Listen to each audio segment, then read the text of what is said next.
Ano nga ba ang multiplication property of equality at paano siya ginagamit in solving linear equation in one variable? Gusto mong malaman? Tara't pag-usapan natin yan dito. Manood, makinig, mag-enjoy at matuto.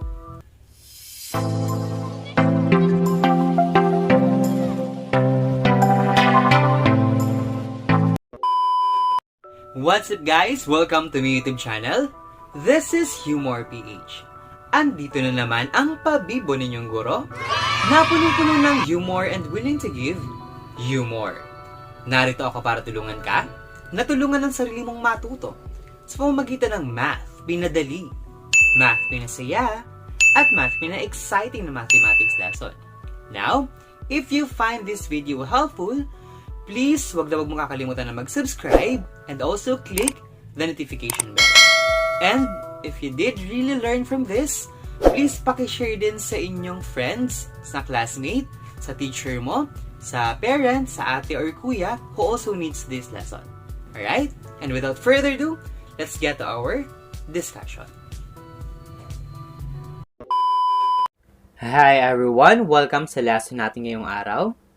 So for today, we're going to discuss about solving linear equation in one variable. Pero, we have 3 parts here. So yung una, tapos na natin, addition property of equality. And I also discussed yung shortcut niya, which is yung transposition method. Ngayon naman, we will be focusing on multiplication property of equality naman. Paano siya ginagawa? So bago kasi tayo makarating dito sa pinaka-topic natin, kailangan alam mo muna yung dalawa. Kailangan alam mo kung ano yung idea or concept ng addition property of equality, tapos yung idea naman ng multiplication property of equality. Kasi in that way, doon mo lang masasolve or makakuha yung mga value nung sa solving linear equation in one variable. Okay? So let's focus on number 2. Ayan. So by the way, if you want to watch yung first part, yung addition property of equality, I'll just put the link here sa my upper right. So, make sure na napanood niyo muna yan bago kayo mag-proceed dito sa multiplication property of equality. Alright? So, let's get this lesson started. Ayan. So, let's discuss multiplication property of equality. So, for any real number, ito yung kanyang sinasabi. For any real number A, B, and C, if A is equal to B, then AC, or A times C, is equal to B times C. Alright. So, in here, sa math po, kapag magkatabi na yung variable, ibig sabihin yan, nakamultiply na siya. So, hindi na kasi uso yung x for multiplication. Automatic, pag magkatabi, nakaparenthesis, o kaya may tuldok sa gitna, ibig sabihin multiplication yan. So, atong magkatabi, AC is equal to BC, ito yung multiplication property of equality. So, kung equal daw yung A sa yung B, kung nag-times ka ng C dun sa isa, mag-times ka din dun sa isa. Napakadali po ng idea ng equality. Kasi, ang ginagawa sa equality, kung ano dapat ginawa mo sa isa, gagawin mo din sa kabila. Kung sa addition property nag-plus ka, kailangan mag-plus ka rin dun sa kabila. So, same goes with multiplication. Kapag nag-multiply ka sa isa, mag-multiply ka din dapat ng exact value dun sa kabila. Okay? Kunwari, merong 20 dito. Tapos merong 20 dun sa kabila. So, para maging equal pa rin yan, di ba equal kasi yung 20 saka sa 20. Kapag nag-times ako dito ng 2, dapat magta-times din ako dun ng 2. Kasi kung hindi ko to gagalawin, kung hindi ko gagawin dun sa kabila, hindi siya magiging balance. Solve natin. 20 times 2 is 40 is equal to 20 times 2 is 40. So, same pa rin sila. Okay? Nagdagdag ako na or nag-times ako, pero same pa din yung naging value niya. Wala akong nabago. Kasi kung anong ginawa ko sa isa, ginawa ko rin din sa kabila. So, yun yung idea ng multiplication property of equality. So, now let me show you the application. Paano siya ina-apply? Gaano siya ka-useful sa pagsasolve ng linear equation in one variable. Ayan. So, let's solve. Solve the value of the following unknown. So, let's solve yung x, yung y, yung z, yung a. Right. So, let's start with number 1. 3x is equal to 15. Rewrite ko muna. 15. So, ang goal natin, just like addition property of equality, may goal tayo. Dapat matira yung variable sa isang side. Eto dapat matitira yan sa isang side of the equation. Right. Ang kaso, meron siyang katabing number. Meron siyang katabing value which is yung positive 3. At hindi ko yan pwedeng tanggalin or ilipat kagaya ng transposition, hindi yun pwede. Iba kasi ang ginagawa once nakadikit or katabi siya ng mismong variable. Iba ang 3x sa x plus 3. Ito hiwalay yan Magkaibang term yan. Ito isang term lang siya. Okay? Kaya hindi mo yan pwedeng ilipat lang.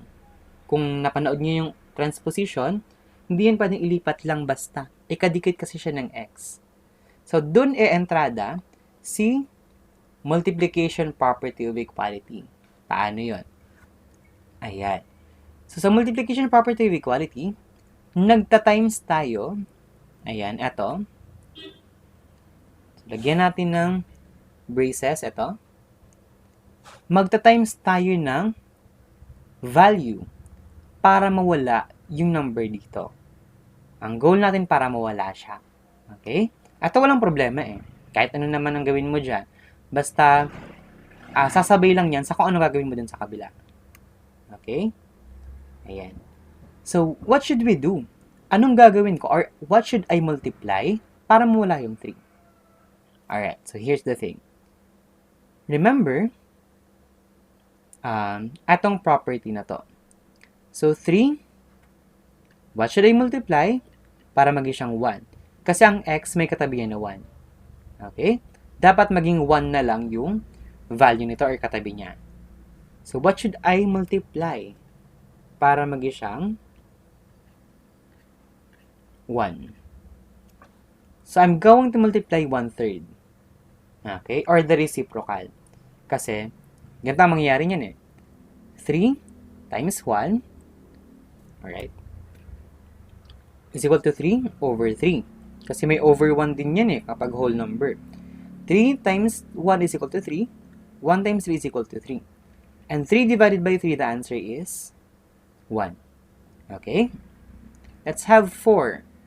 What should I multiply to 4 para maging 1 ang sagot? That's 1/4. Okay? Over 1 to. 4 times 1 is equal to 4. 1 times 4 is equal to 4. The answer is 1. Diba? 4 divided 4 is equal to 1.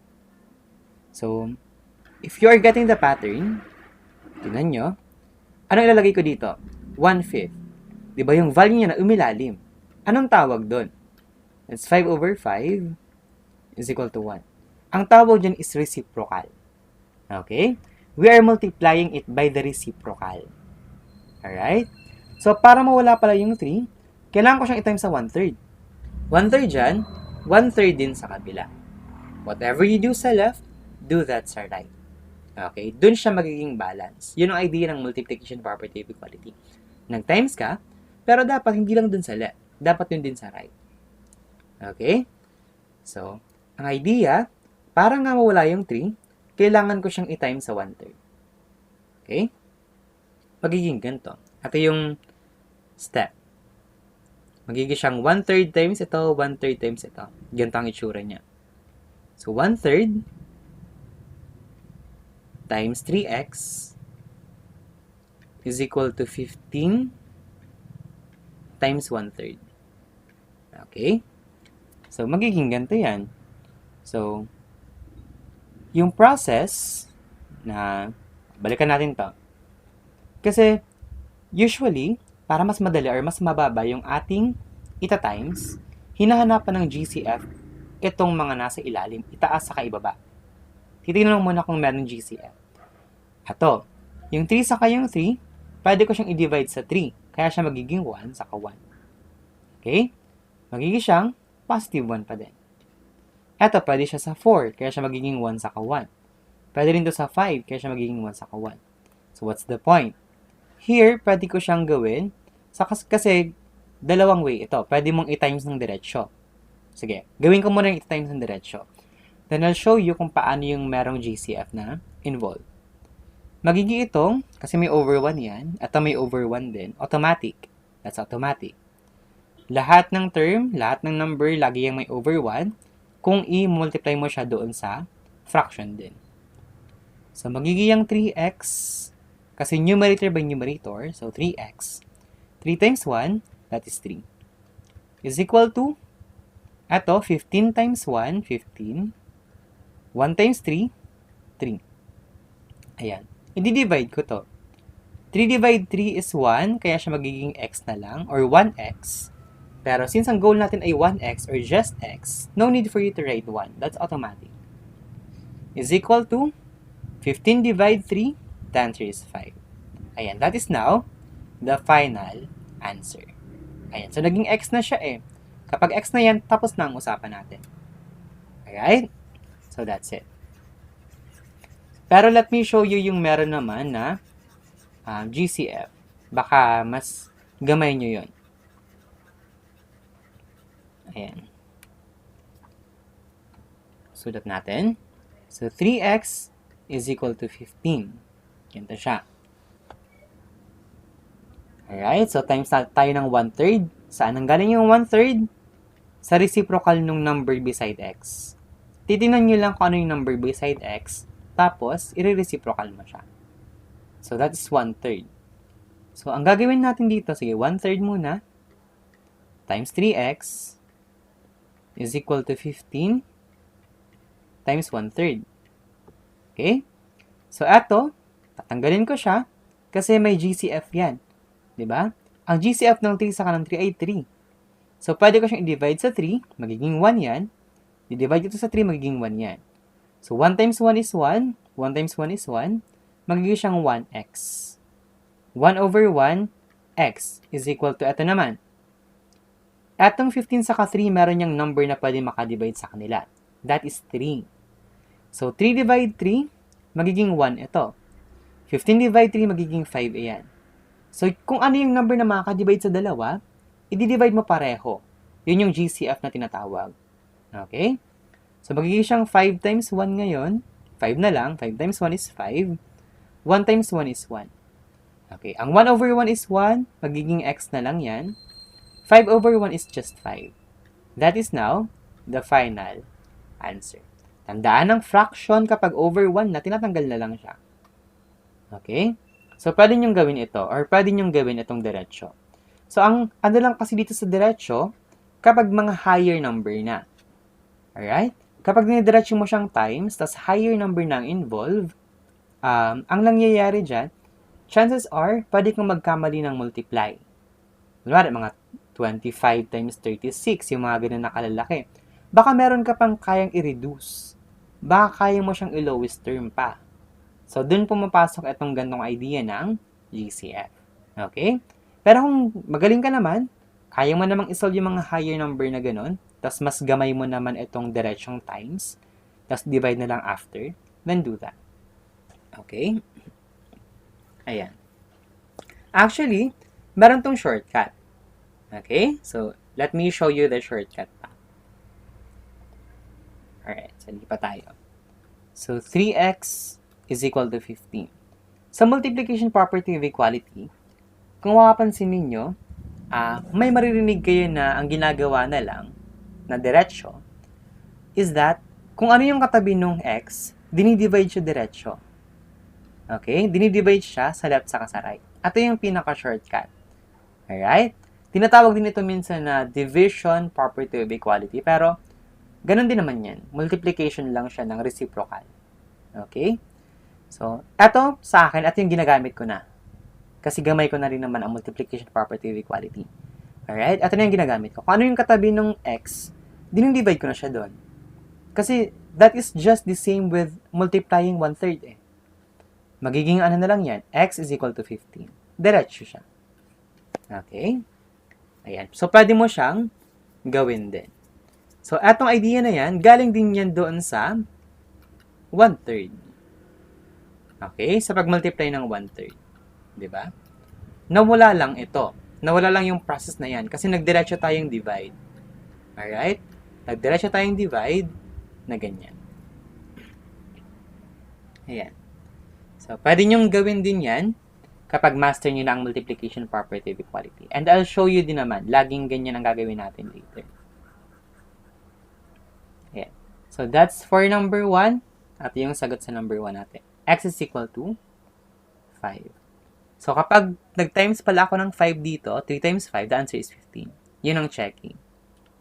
Let's have number 2. Negative 5y is equal to positive 20. So, paano naman to? So, bring down ko muna is equal to 20. So, magta-times tayo ng reciprocal. Okay? Reciprocal ng negative 5. And that is negative 1 over 5. So, whatever you do here, do that dun sa kabila. Okay? So, negative 1 over 5. Ganyan siya. After that, didistribute natin ito. Times mo yan dyan. So, yung negative 1 over 5, ta-times ko siya sa negative 5y is equal to 20 times negative 1 over 5. Okay? So, i-over 1 ko siya kasi fraction naman ang ating pinag-uusapan. Magiging ganito na yan. Eto, titignan natin yung taas sa kayong baba. Pwede ko ba itong mahanapan ng GCF? Hindi. Eto rin hindi kasi 1 ang partner niya. Pero yung 5 saka negative 5, pwede. Divisible yan pareho sa 5. Right? So, didivide ko to sa 5, magiging 1. Didivide ko to sa 5, magiging negative 1. Okay? So, negative 1 times negative 1, the answer is 1. Tapos yung y nandun pa din sa taas. 1 times 1 is 1. Okay? Magiging ganyan siya. Next, ito naman. Yung 20 saka yung 5 may GCF. So, tatanggalan ko siya. So, magiging 1 ito kasi divisible yan pareho sa 5. Divide mo to sa 5, magiging 1. Divide mo to sa 5, magiging 4 siya. Okay? So, ayun yung GCF ha, para mas bumaba yung ita-times natin. 4 times negative 1, the answer is negative 4. 1 times 1, 1 na yan na, hindi na yan 5 kasi nag-lowest term na tayo. That's over 1. 1 times 1 is 1. Okay? So, 1 divide 1 is 1, so y na lang yan. And kapag over 1 na ang fraction, dinatanggal na siya. Okay? Tinatanggal na yung over 1. This is now the final answer. Ayan. So, di ba napakahaba pa nito? Pero ito lang yung shortcut niyan. Yung negative 5y is equal to 20.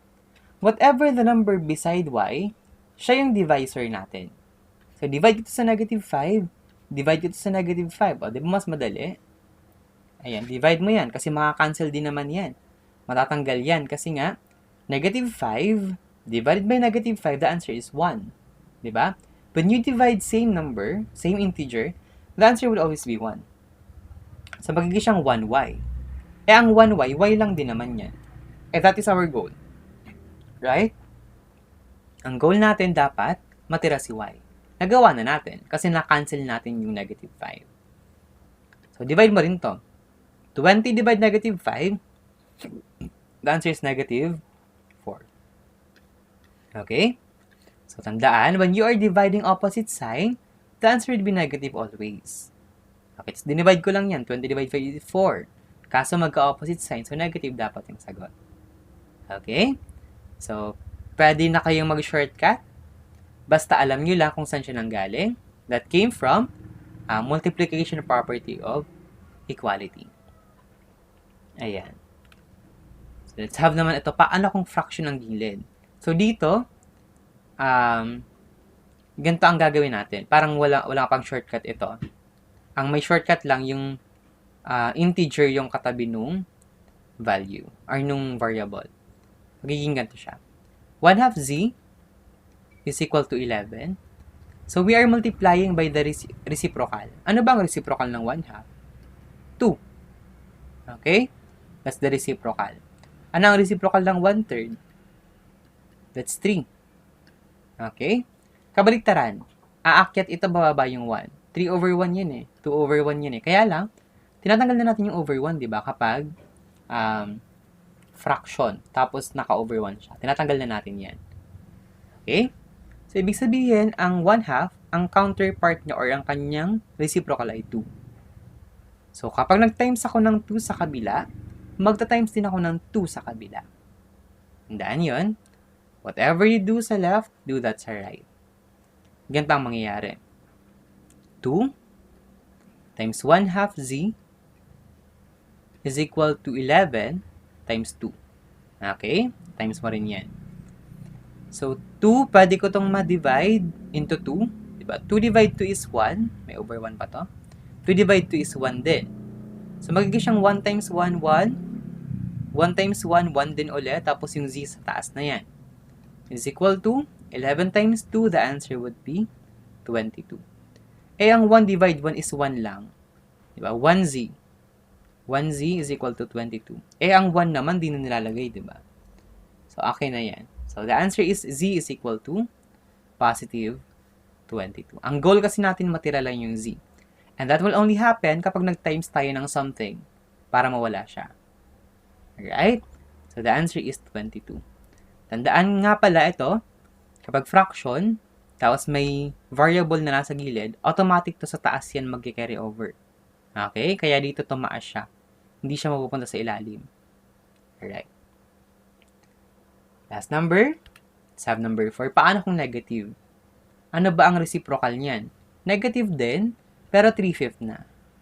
Okay? Ito yung multiplier natin mamaya. So, magiging siyang ganito. Negative 5 over 3z is equal to 12. Ayan.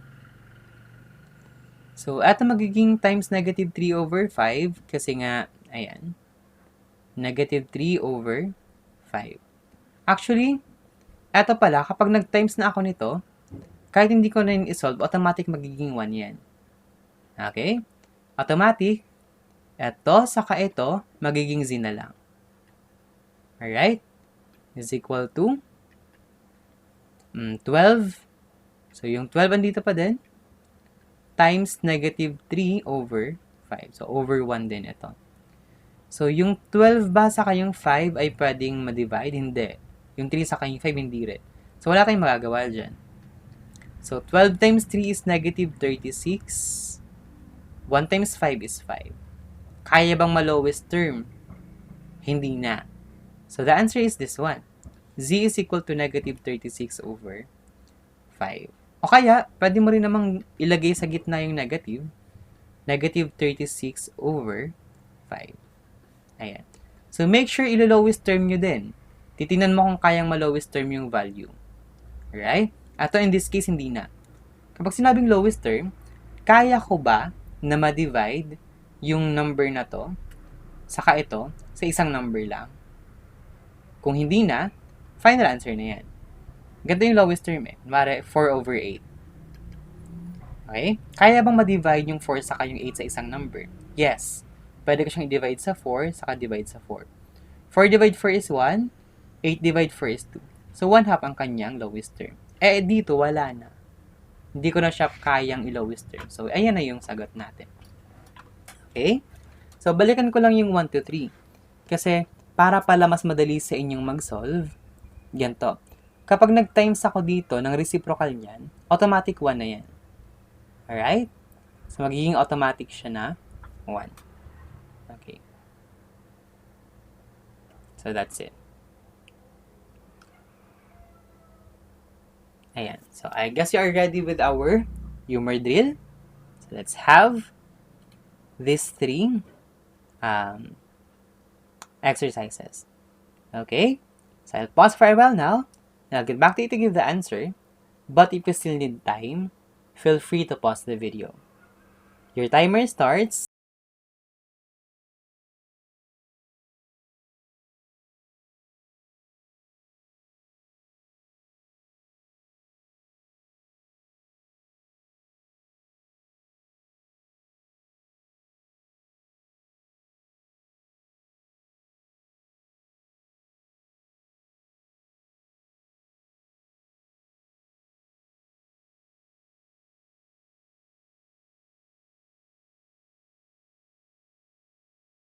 Let's answer number 1. Negative 6x is equal to negative 70. So, I'll show you yung multiplication property of equality, tapos yung shortcut. Mas madali yung shortcut actually. Negative 6x is equal to negative 78. Ito times ko to sa reciprocal ng negative 6 kasi siya yung may x dito. So, magiging siyang negative 1 over 6. It's negative 1 over 6. Ito yung sinasabi ko kanina. Kaya ako binalikan yung number 3, number 2, saka number 1. Eto, kapag nag-multiply ako ng reciprocal nito, automatic magiging 1 na yan. Eto, saka ito magiging 1 na. Magiging x na lang yan. So, para hindi na kayo magtagal sa pagsasolve dito, gawin niyo siyang 1 automatic. Okay? Kapag nag-multiply kayo ng magka-reciprocal, automatically 1. Alright?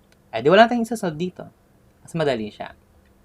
Next, negative 78 times negative 1 over 6 over 1 ito. So, yung 78 ba saka yung 6 ay divisible? So, let's see. Let's divide. Divide 6. 7 divided 6 is 1. So, 6. 7 minus 6 is 1. 18. Divisible siya. 18 divided 6 is 3. 18, 0. So, 13 pala ito. Pwede ko siyang i-divide pareho sa 6. Okay? Kapag dinivide ko ito sa 6, the answer is 1. Once I divided this by 6, the answer is 13. Or negative 13 kasi negative ito. Okay, x is equal to negative 13 times negative 1. Same sign ang tinatimes natin. The answer would be positive 13. 1 times 1, the answer is 1. And kapag over 1 na siya, tinatanggal na. Okay? 13 is the final answer. Now, let me show you the shortcut. Ito na. So, sana meron sa inyong gumamit ng shortcut. Ito yung mas madali.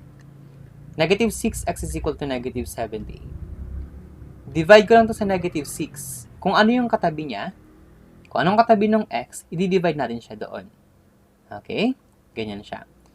So, matanggal na yan. Magiging 1 yan eh. Negative 6 divided negative 6 is positive 1. Magiging x na lang. 1x yan or just x. Negative 78 divided negative 6, the answer is positive 13. Mas madali. Right? So, choose this. Anyway, same lang din naman. Multiplication property of equality lang din ang nangyari dito. Okay? Next, let's have number 2. So, let me show you yung shortcut nito sa kayong talagang process ng MPE. So, multiplication property of equality muna. So, 35. So, divide ko siya, or i-times ko siya sa 1 over 14. Okay?